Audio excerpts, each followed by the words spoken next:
Hey everybody, welcome to week 9. We're making progress. We're just passing that halfway point. So everybody, for the most part, should have submitted your midterms this past, today, the day I'm recording this lecture. So I hope that you got that in.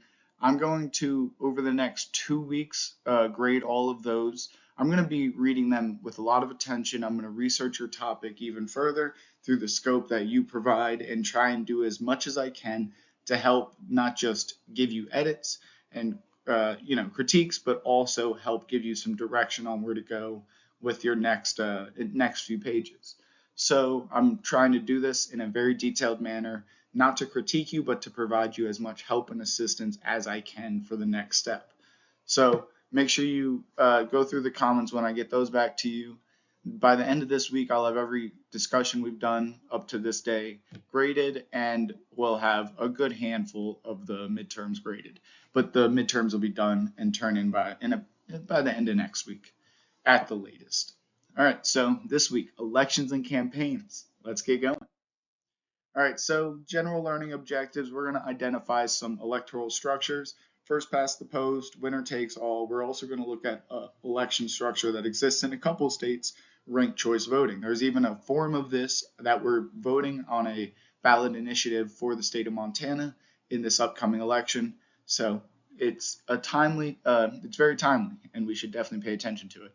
We're going to look at some of what our Constitution, some of our amendments that address the electoral process. We're going to make some distinctions between hard and soft money. We're going to identify some dimensions of political primaries, and we're going to look at some of the electoral college origins while still looking at that even further again later on in the semester. So let's get going. All right. What does our Constitution say about the elections? We're focusing on 4 amendments right here and precisely how they impact our electoral process. So we know all about the 12th Amendment. It changed how we elect the president. Remember the issues that happened in the 1796 and the 1800 election?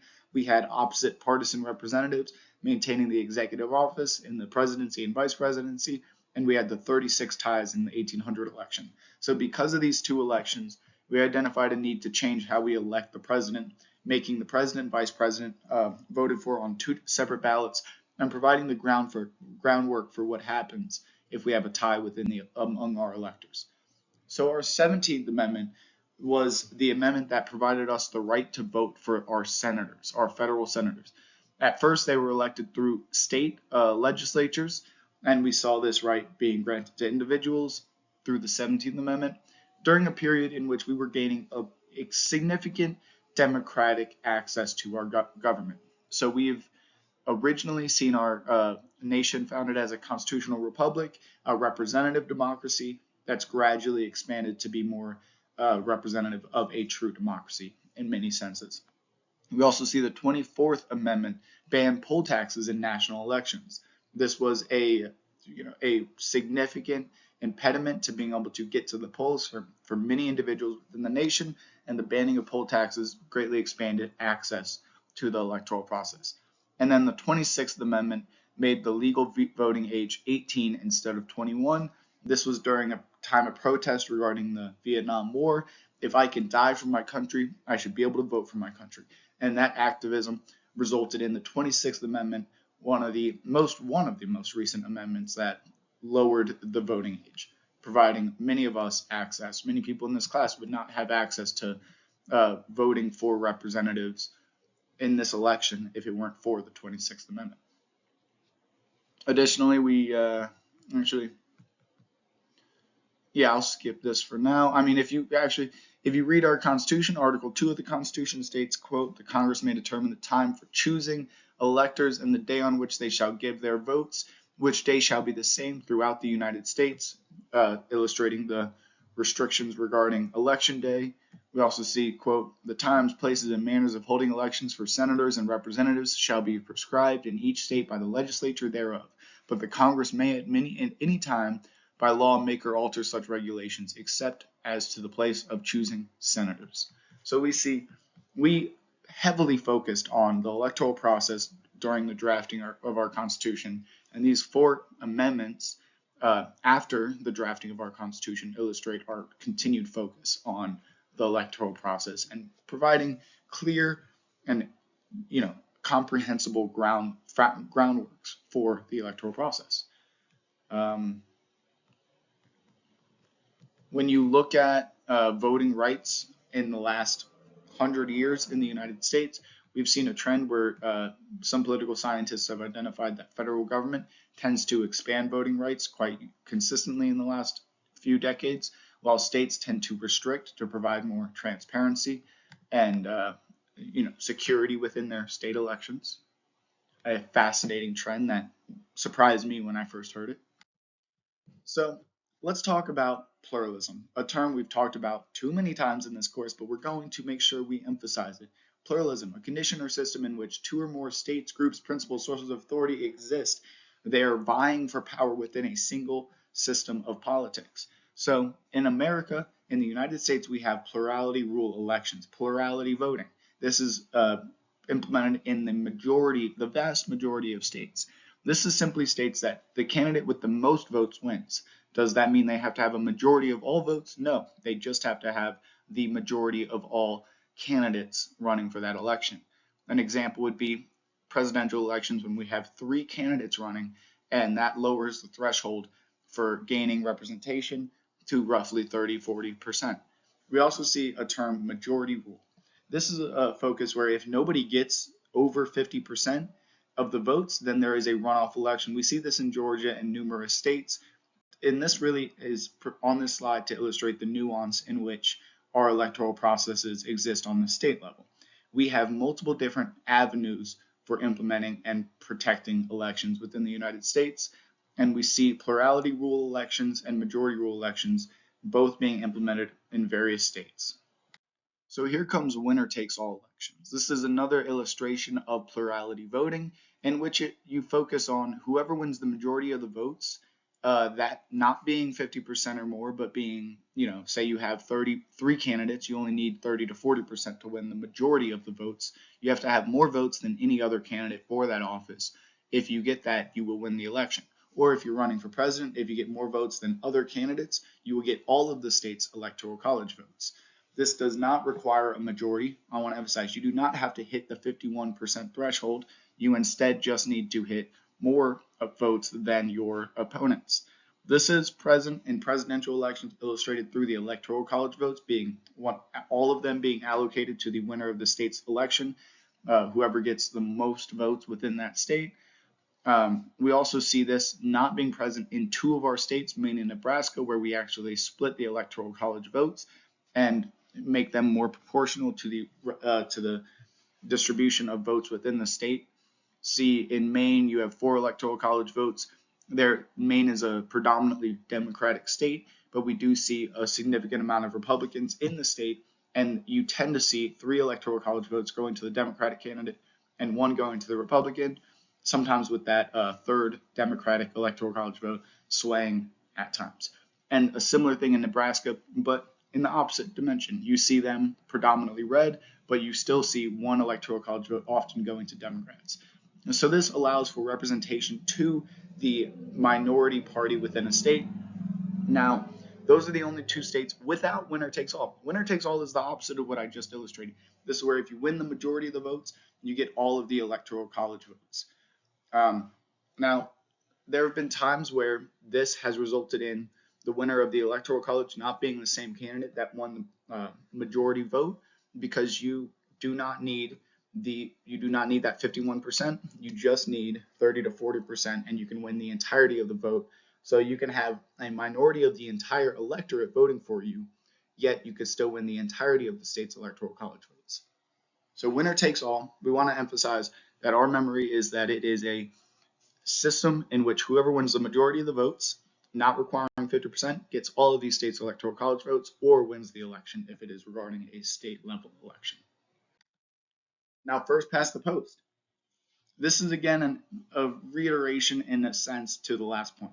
This is a single member plurality voting. This means you're electing 1 individual to 1 office, and all you need to win that office is the majority of the votes. This does not mean the majority of the entire electorate, but you need more votes than your opponent, just like in the last term. This again does not require 50%, and citizens often vote for one candidate and the candidate with the majority of the votes obtains 100% of the electoral votes. Now, this again allows candidates to win elections with a minority of the voting population.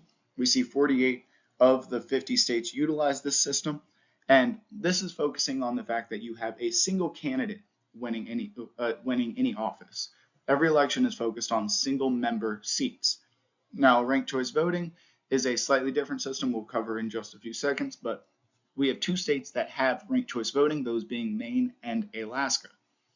So to continue on, ranked choice voting.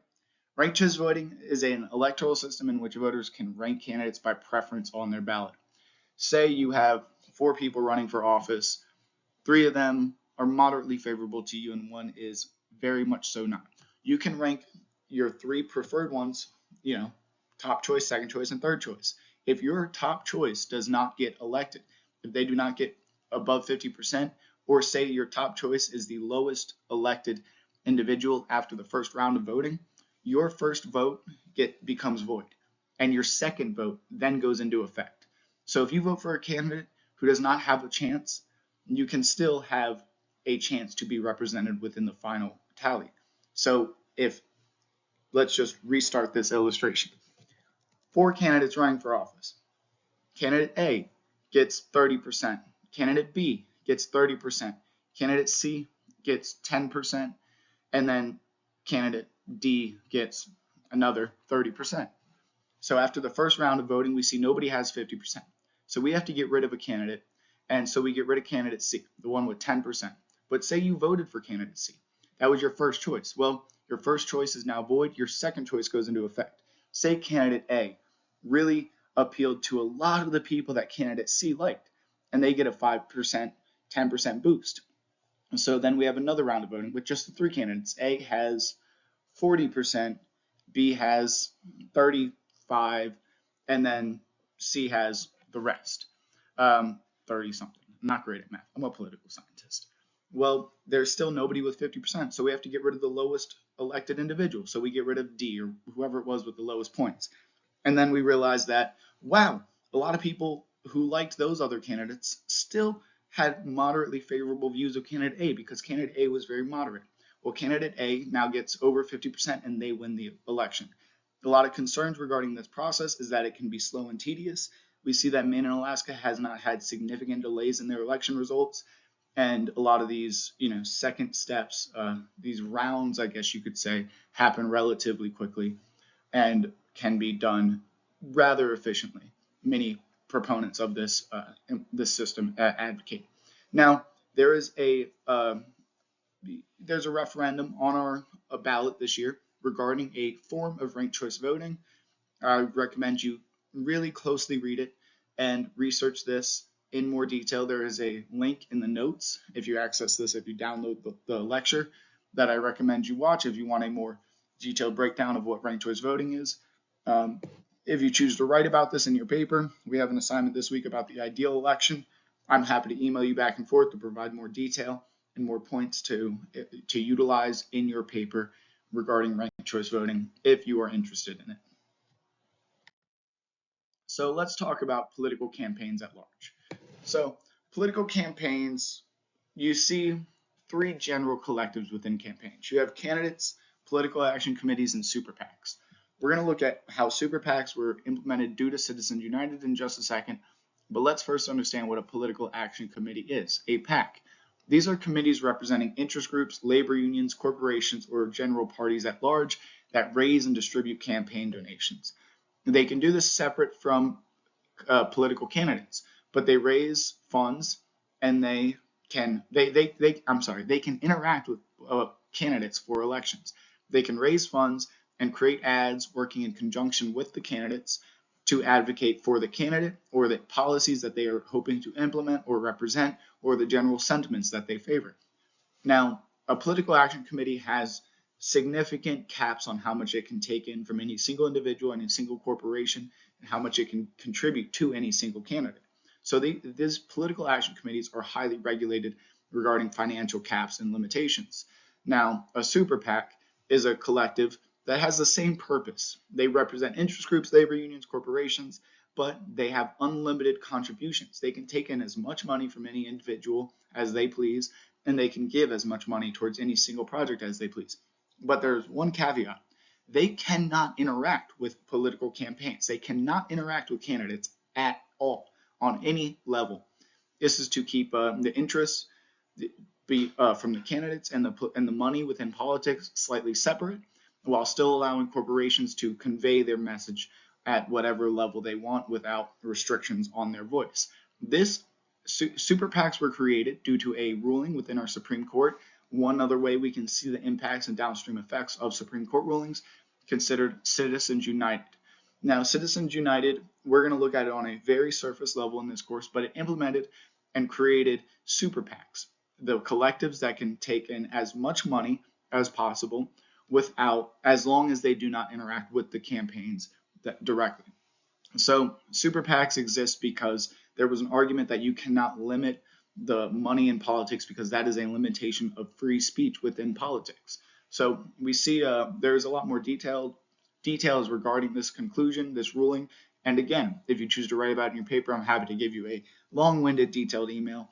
But for this scope of this class, we're understanding that Citizens United implemented the new form of political action committees considered super PACs, in which have unlimited contributions but cannot interact with the campaign directly.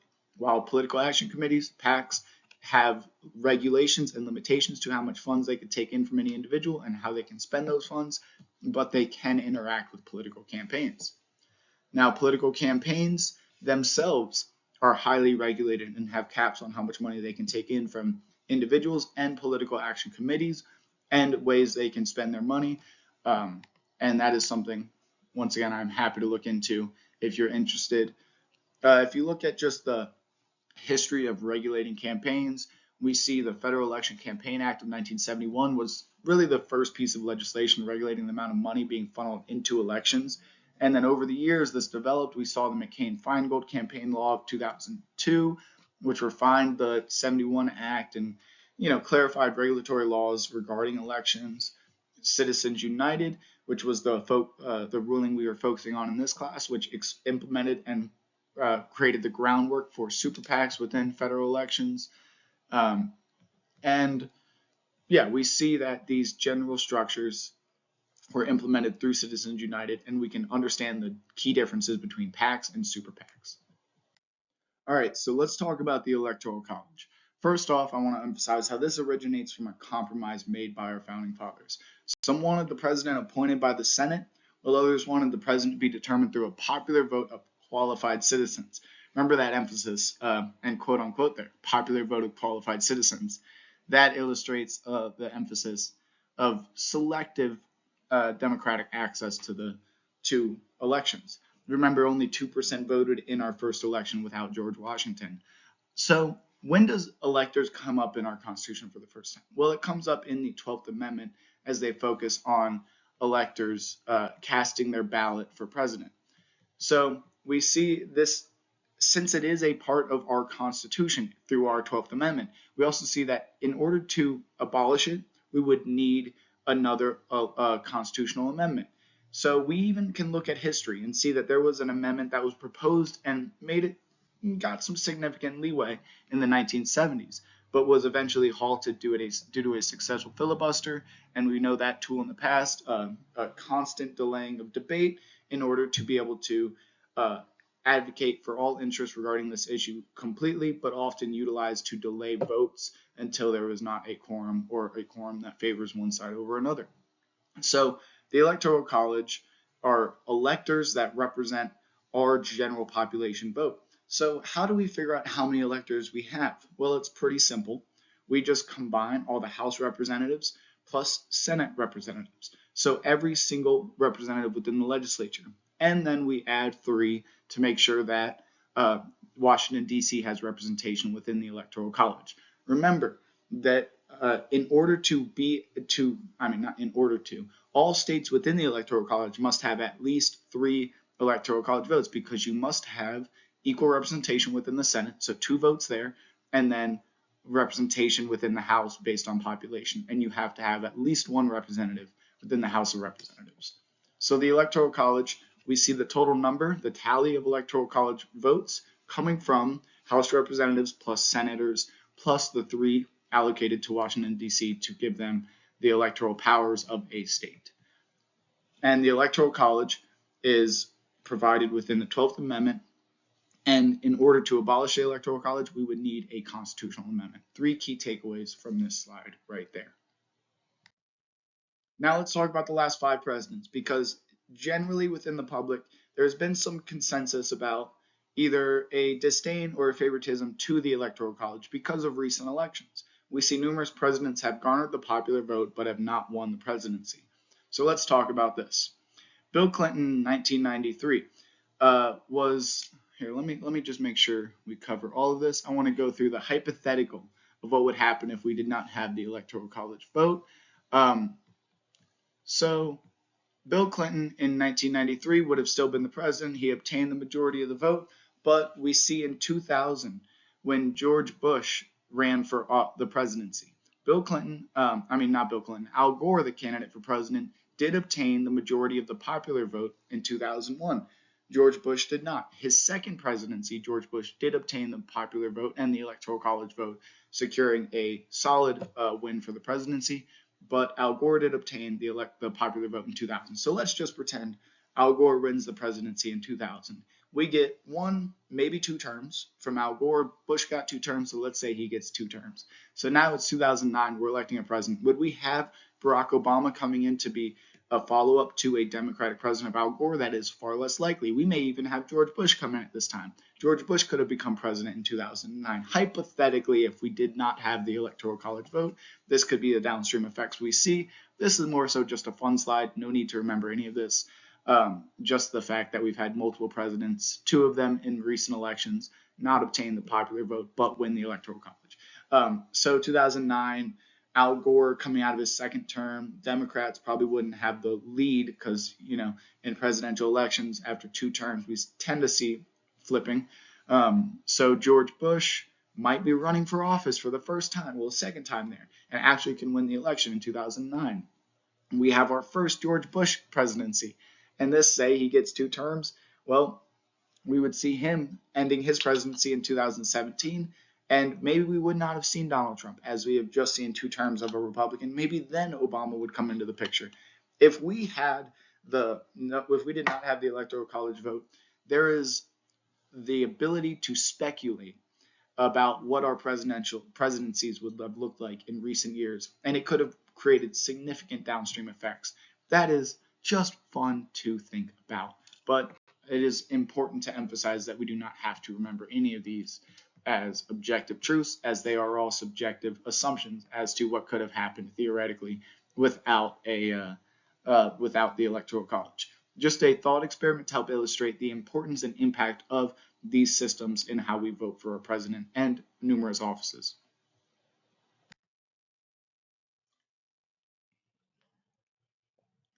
Well, I made an accident, and I have this slide in this lecture 2 times. So we're just going to bounce through, emphasize to go back and make sure you revisit this slide a few slides ago and understand the difference between PACs, super PACs, and how Citizens United helped contribute to implementing super PACs. Now, let's talk about Citizens United. So the textbook says, quote, "The main beneficiaries of the new rules were not corporations, but ideological interest groups that were often funded by extremely wealthy individuals." Remember, super PACs were implemented in the conclusion provided by Citizens United 2009, 2010, and their conclusion can be summarized as the regulation of money in politics is equal to the regulation of free speech in politics. And that resulted in the implementation of super PACs, which cannot directly interact with campaigns, but can receive unlimited amounts of money from corporations, unions, and other groups. So ideologically driven collectives or policy-driven collectives, they can take in large amounts of money, and as long as they don't interact with the campaigns and candidates directly, they can significantly contribute to politics. Now the implementation of super PACs significantly increased the amount of money in politics in recent years. We see billions of dollars being funneled through presidential elections. 2016 election was one of the highest funded. 2020, once again, in 2024 once again, we see significant amounts of money going through the electoral process. Now, since we're talking about money, let's make some distinctions between hard and soft money within campaigns.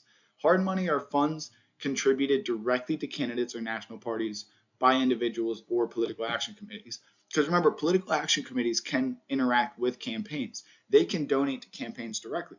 If you give your money directly to a political candidate, you are contributing hard money to politics. Any money you give to Kamala Harris's campaign, Donald Trump's campaign, um, Tim Sheehy's campaign, Monica Tranel's campaign, John Tester, any of those individuals, Jan Forte's campaign, if you give to them directly, you are contributing hard money. But say you are very interested in a personal policy issue and you see an important movement being led by the Political Action Committee of Mothers Against Drunk Driving, MADD, a significant political action committee. Well, you would contribute soft money by contributing to the Political Action Committee. Or if you were interested in the Democratic or Republican Party at large, but not any specific candidate, you could contribute to your Republican Party or your Democratic Party. And that would be soft money, money contributed to a political action committee or a political party that is aimed to distribute downward to candidates or to ads that focus on advocating for specific candidates. So remember, soft money goes through institutions, while hard money goes directly to a candidate and their campaign. Sorry, my throat's bothering me today. Hard lecture today. Now let's do a quick overview of political primaries. So in 21 states, at least one political party conducts open primaries for congressional and state level offices. In 14 states, we see at least one political party conducting closed primaries, and 15 states have a sense of a semi-closed primary for congressional and state level of offices. So what are these differences between open and closed primaries? So a closed primary is when only declared party members can vote in the primary election. And I want to emphasize this. Election season. There is first a primary, which will happen roughly around June, which is ran by the political parties, which happens where the political parties identify their candidates for the office. And then we have the general election, in which we actually determine who takes the office.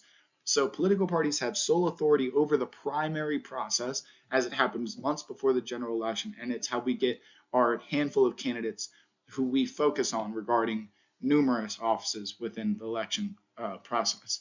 So a closed primary, when you vote for your primary, you can only vote for one party. You have to identify within that party, and you can only cast that one ballot because they do not want to incentivize people to vote honestly for one party and then strategically for the worst candidates that are easiest to beat in the other party. So there is some transparency issues and the focus on incentivizing voters to vote honestly that results in people states implementing closed primaries. But open primaries are when people can vote in the primary election regardless of their party identification.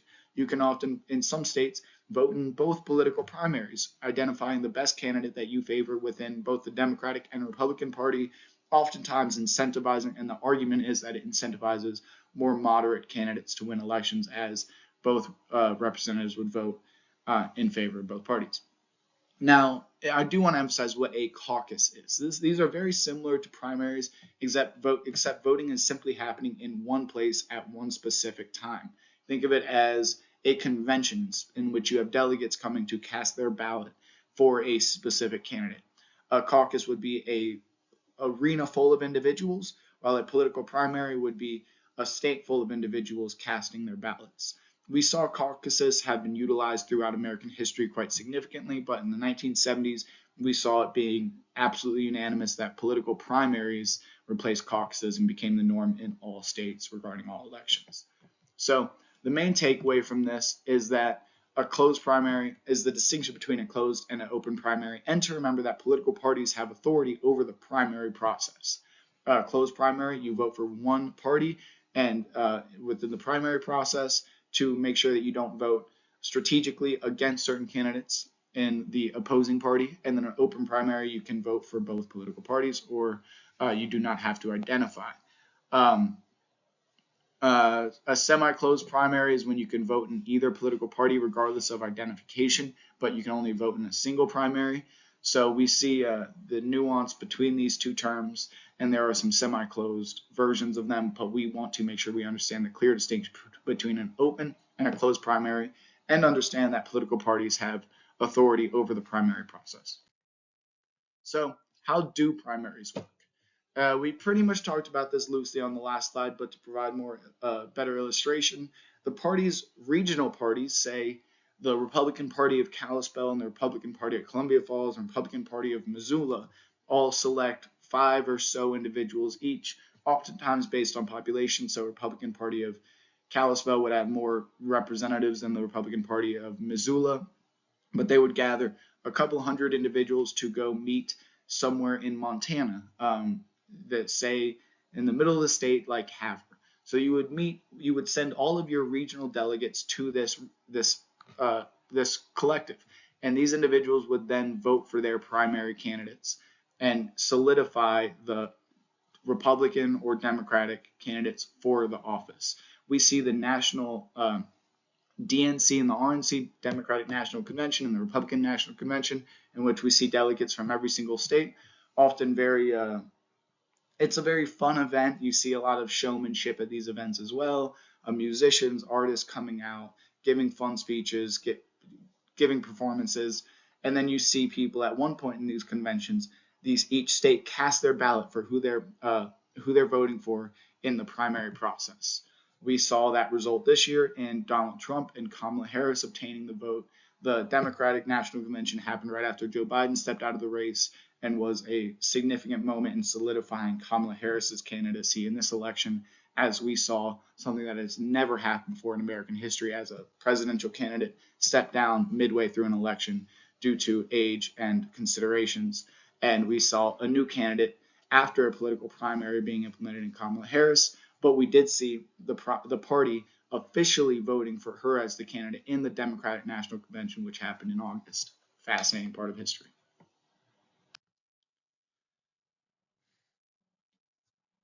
So, what did we learn? Here are the questions. Make sure on the next slide you can give the answers. So sorry, my throat is killing me today. Since I'm struggling to talk today, I'm going to emphasize this. If you have any emails about these questions, email me. I'll give you a 10-sentence detailed breakdown of the answer. I'm not going to talk. Here are the answers in a simple, short way, but if you want more elaboration, email me. I'm happy to talk to you. The reading should help you understand these concepts a little further. The discussion should help you use your own language to convey them. And the assignment this week will help even further. So let's talk about the assignment. Here's what is due this week. I have had issues every week with the discussion, so please focus and look at the document at the introduction tab under contents. You have a new discussion this week.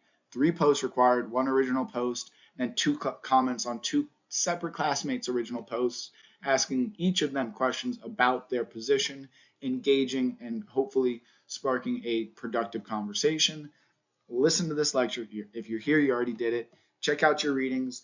And we have an assignment due this week. It is assignment number 3, in which I want you to write a single-page paper, brief, simple, and easy, in which you convey what your ideal election is. Use first past the post, ranked choice voting, these terms to illustrate what system you prefer. And if you want to create your own system, you can do that, but try to use these terms to generalize and visualize what system you're talking about. Identify the benefits that would come from implementing this electoral system in comparison to having the status quo that we have today. Would it be where we strengthen the electoral college, abolish the electoral college, go to a ranked choice voting system, single candidate member districts, multi-member candidate districts? If you want more illustration on these terms, email me. I'm happy to go over them with you. But as we tend to do, I wanted to make sure I provide the foundation in today's lecture. So thank you guys. Thanks for bearing with me as my throat has been wonky as can be this week. And, grades will be coming in a lot this week, and make sure you communicate with me on any needs you may have. I'm excited to work with you. The next few lectures are going to be fun. I'm going to work on getting them to be even more detailed than ones in the past, and we're going to have a great end of the semester. You've made it halfway. We're almost done. We're trucking. We're living. I believe in y'all. Talk to you soon.